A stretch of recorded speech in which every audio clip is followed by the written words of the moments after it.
Good morning sir. വാ വാ വാ. അല്ല അവനെവിടെ? വേന്ദ്രൻ, മാനവേന്ദ്രൻ. മനു സാർ അല്പം തിരക്കില്ല, ഒരു എമർജൻസി മീറ്റിംഗ്. മനസാറിന്റെ എമർജൻസി ഒക്കെ എനിക്കറിയാം. ഓവർ ടൈം ഡ്യൂട്ടി ആയിരിക്കും അല്ലേ? ഇപ്പൊ എങ്ങനെയുണ്ട് വല്ലിച്ച? സ്വന്തം വിവാഹത്തിന്റെ 1ാം വാർഷികോ പാവ രഞ്ജു വെഡിങ് ആനിവേഴ്സറി കേക്ക് വാങ്ങി വെച്ച് മെഴുകുതിരിയും കൊളുത്തി കാത്തിരിക്കുക. ഈ മണക്കൂസ് പെണ്ണിന്റെ അടുത്ത് എത്ര പറഞ്ഞാലും മനസ്സിലാവില്ലല്ലോ. അയ്യോ, സാറുമാർ തെറ്റിദ്ധരിച്ചിരിക്കുകയാണ്. മനസ്സാറിനെ കുറിച്ച് അങ്ങനെയൊന്നും പറയരുത്. പനിനീർ പൂ പോലെ മൃദുലമാണ് അദ്ദേഹത്തിന്റെ ഹൃദയം. ഇല്ല കിച്ചു? അതെ അതെ. രഞ്ജു ചേച്ചി കാത്തിരിക്കുമെന്നും ഇന്ന് ഒരു മീറ്റിംഗിനും ഇല്ലെന്ന് പറഞ്ഞ് ഇറങ്ങിയതാ. പക്ഷെ എന്ത് ചെയ്യാം, നിവൃത്തിയില്ലല്ലോ. ഞാൻ ഓഫീസിലേക്ക് വിളിച്ചിരുന്നല്ലോ. അവിടെ ഇല്ലല്ലേ? ഞാൻ ഗസ്റ്റ് ഹൗസിലേക്കും വിളിച്ചു. അവിടെയും ഇല്ല. അപ്പൊ ക്ലബിൽ വിളിക്കായിരുന്നില്ലേ? വിളിച്ചില്ല. അവിടെയും ഇല്ല. ഞാൻ നേരിട്ട് പോയിരുന്നു. കുഴഞ്ഞു.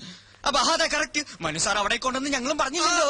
ലഗൂൺ പാർക്ക് ഹോട്ടലിലെ മീറ്റിംഗ്. ലഗൂൺ പാർക്കാണോ മരിയ പാർക്കിലാണോ? Lagoon park. ലഗൂൺ പാർക്കിൽ. എന്ത് ഊണ് കഴിക്കാൻ വരൂ. മനുവേട്ടൻ വരില്ല, എന്തോ തിരക്കാത്രേ. വരില്ല.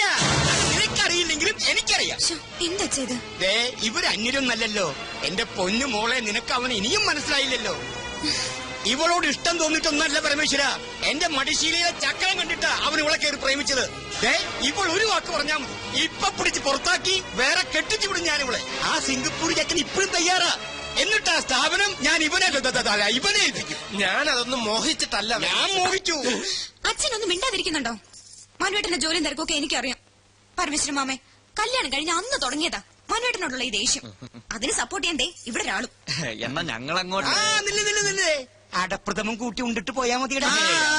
പിള്ളേരെ, അവന്റെ പാട്ടിന് കൂത്താടുന്നത് നിങ്ങൾ കുറച്ച് പേരാണെന്ന് എനിക്കറിയാം. എന്റെ മരുമകൻ അതിന് ശേഷമല്ലേ അവൻ നിന്റെയൊക്കെ മുതലാളിയായത്. അത് പോട്ടെ, നീ ഇങ്ങോട്ട് വന്നേ. എന്താ? വാ. എന്ത് മീറ്റിംഗ് ആണെന്നാ പറഞ്ഞേ? ബ്യൂട്ടി കോൺടെസ്റ്റിന്റെ ആദ്യം ഈ സ്പോൺസേഴ്സുമായിട്ടുള്ള മീറ്റിംഗ്, മോഡൽസുമായിട്ടുള്ള മീറ്റിംഗ്, ഫോട്ടോഗ്രാഫേഴ്സുമായിട്ടുള്ള മീറ്റിംഗ്, പിന്നെ മീറ്റിംഗ് എല്ലാ ശ്രദ്ധയും ബുദ്ധിയും അർപ്പിച്ചുള്ള മീറ്റിംഗ് അല്ലേ? അല്പം തെറ്റിയാണ്ടല്ലോ. കവിതകൾ എന്റെ ബലഹീനതയാണ്.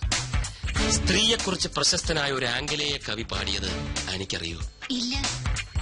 ഒരു നിമിഷം തരൂ നിന്നിൽ അലിയാൻ, ഒരു യുഗം തരൂ നിന്നെ അറിയാൻ. എത്ര പെട്ടെന്നാണ് ഞാൻ ആനിയെ അറിഞ്ഞത്.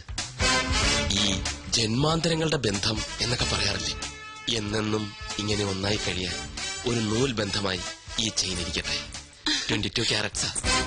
ഇനി മുതൽ അങ്ങോട്ട് ഐ മാറ്റ് അഡ്വർടൈസിംഗ് കമ്പനിയുടെ അസറ്റ് ആയിരിക്കും ആനി. I assure U.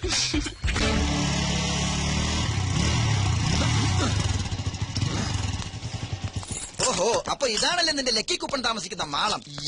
ചെന്ന് മകടി ഊതി ഇറക്കി കൊണ്ടുവാ. ആരോടത്? പെൺകുട്ടികൾ മാത്രം താമസിക്കുന്നത് പുരുഷന്മാർക്ക് എന്താ കാര്യം? താൻ പുരുഷനല്ലേ? ഞാൻ വാച്ച്മാൻ. ഓഹോ, മാനാണല്ലേ. ഞാൻ വിചാരിച്ചു മയിലാണെന്ന്. ചില ചേട്ടന്മാരെന്നെ സ്നേഹം കുടുംബം മയിലേ എന്ന് വിളിക്കാറുണ്ട്. മയിലേന്ന് അല്ലേ? മയിലേ മയിലല്ല, മാനേ. ഇവൻ ഇവിടെ ആരെയോ കാണണോന്ന്. ഓ, അതവിടെ ഇരുന്നോട്ടെന്നേ. തനിക്കിവിടെ ആരെയെ കാണണ്ടേ? പിന്നെ പേര് മറന്നു പോയല്ലോ. എന്താ അവളുടെ പേര്? അതെങ്ങനെ എനിക്കറിയാം. രമണി, സരള, സരസു.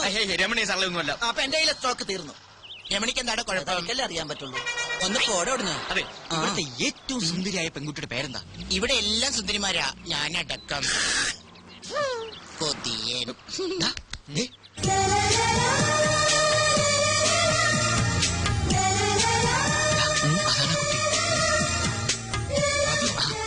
അതകിലേ കുട്ടിയെ തന്നെയാ കാണേണ്ടത്. താനിങ്ങോട്ടാ പോന്നെ? താനിവിടെ നിന്നിട്ടാ മതി. നേരിടാണോ? അല്ല, ഞാനിപ്പൊ വരാം. വരണം. വരാടി. എന്നെ ഓർമ്മയില്ലേ? Lucky coupon. പിന്നെ ഓർക്കാതെ എന്താ ഇവിടെ? ഹായ് അഖില, ഞാൻ ലാൽ, ജീവൻ ലാൽ, ഇവന്റെ ബെസ്റ്റ് ഫ്രണ്ടാണ്. കുട്ടിയെ കുറിച്ച് എന്നോട് ഇവൻ ഒരുപാട് പറഞ്ഞിട്ടുണ്ട്. എന്ത് ചെയ്യുന്നു? പഠിക്കുകയാണോ അതോ ജോലി ചെയ്യാണോ? എവിടെ വീട്? വീട്ടിൽ ആരൊക്കെയുണ്ട്? അച്ഛൻ മാരീഡാണോ? അമ്മ? അപ്പൊ ലവ് മാരേജ് ആണല്ലേ? ഈ കുട്ടിയുടെ മുഖം കണ്ടപ്പോൾ എനിക്ക് മനസ്സിലായി നിങ്ങൾ അച്ഛനും അമ്മ ലവ് മാരേജ് ആയിരിക്കുന്നത്. അല്ല, ഞാൻ ഈ കർച്ചീഫ് തരാൻ വന്നതാ. കളഞ്ഞിട്ടില്ല, കയ്യിലുണ്ട്. അല്ല, ഈ കർച്ചീഫ് കളയാതെ സൂക്ഷിക്കണമെന്ന് ഞാൻ പറയുകയല്ല. അന്ന് ബസ് കയറുമ്പോ അഖില അറിയാതെ ഇത് നിലത്ത് വീണു. ഞാൻ എടുക്കുമ്പോഴേക്കും ബസ് വിട്ടു. സൂക്ഷിച്ചു വെച്ചിരിക്കുന്നു. Thank you. എന്നാൽ ഇതിനു വേണ്ടി മെനക്കെട്ട്. എന്ന് വരട്ടെ. Bye bye. അല്ല അഖില, കിച്ചു, അഖില എന്താ? കർച്ചീഫ് തിരിച്ചു തന്നെ ഒരു താങ്ക്സ് മാത്രമേ ഉള്ളൂ. പിന്നെന്താ വേണ്ടത്? പറയട്ടെ. Come on. Friendship, just an outing, അത്രേ ഉള്ളൂ.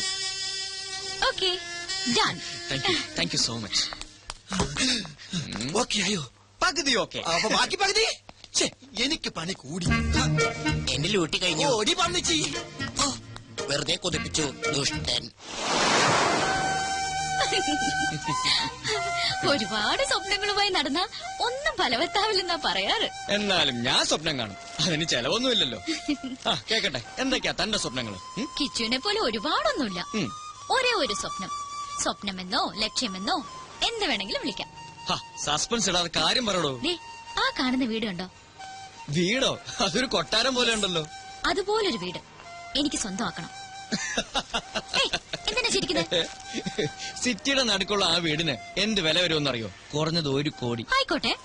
കയ്യിലാകെ ഉള്ളത് മോഡലിംഗ്, എന്നിട്ടും സ്വപ്നം ചില്ലറയൊന്നുമല്ല. അതെ, അതിൽ കുറഞ്ഞ ഒരു സ്വപ്നവും എനിക്കില്ല. അത് ശരി.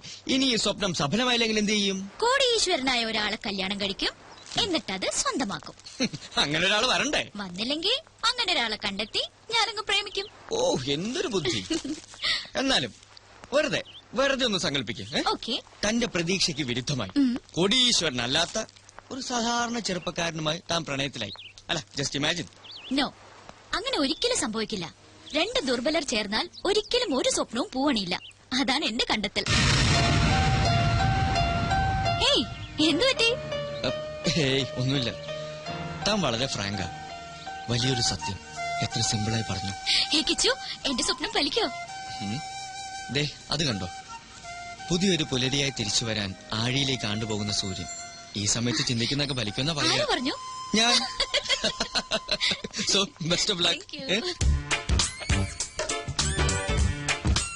Thank you.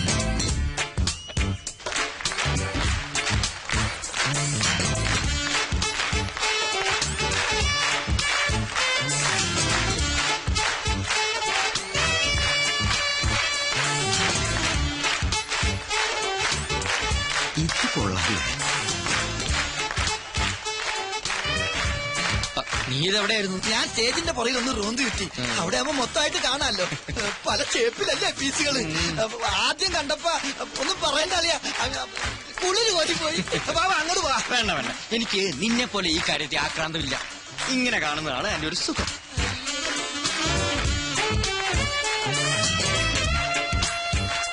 ഇതിനൊരു 40 മാർക്ക് ഞാൻ കൊടുക്കും. നീയോ? ഏയ്, അത്രയ്ക്കൊന്നുമില്ല. തൊലി വെളുപ്പ് മാത്രമേ ഉള്ളൂ. ടീച്ചേഴ്സ് പോരാ. ടീച്ചേഴ്സ്? ടീച്ചേഴ്സ് അല്ലടാ, ടീച്ചേഴ്സ്.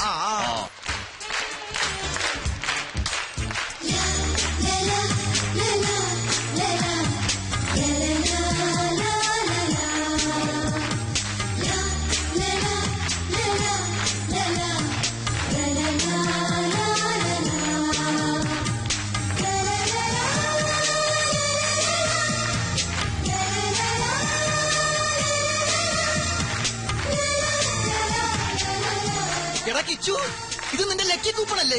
ഇത് ഏത് മാളത്തിൽ ഒളിച്ചിരുന്നു?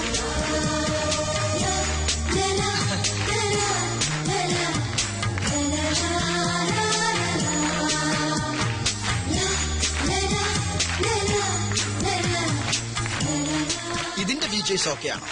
Double okay. എങ്കിൽ ഇതിന് എത്ര മാർക്ക് കൊടുക്കാം? ഇതിന് മാർക്കല്ല, എന്റെ മനസ്സ് തന്നെ കൊടുത്തു കഴിഞ്ഞില്ലേ?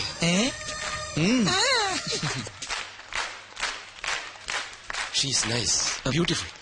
ഇവളെ നമുക്ക് വേണം. എത്ര പ്രതിഫലം ചോദിച്ചാലും കൊടുത്തരെ. കമ്പനിയുടെ പ്രസ്റ്റീജിയസ് മോഡലാക്കണം ഇവളെ. കറക്റ്റ്, ഞാനത് പറയാൻ തുടങ്ങിയായിരുന്നു. നീ ഇതൊന്നും കേൾക്കുന്നില്ലേ? Yes sir, she's nice, beautiful. എന്നാൽ അവളുടെ ഡീറ്റെയിൽസ് ചോദിച്ച് ഫിക്സ് ചെയ്യ് ഇപ്പൊ തന്നെ. മണ്ണും ചാരി നിന്നവൻ പെണ്ണും കൊണ്ട് പോകുമോ?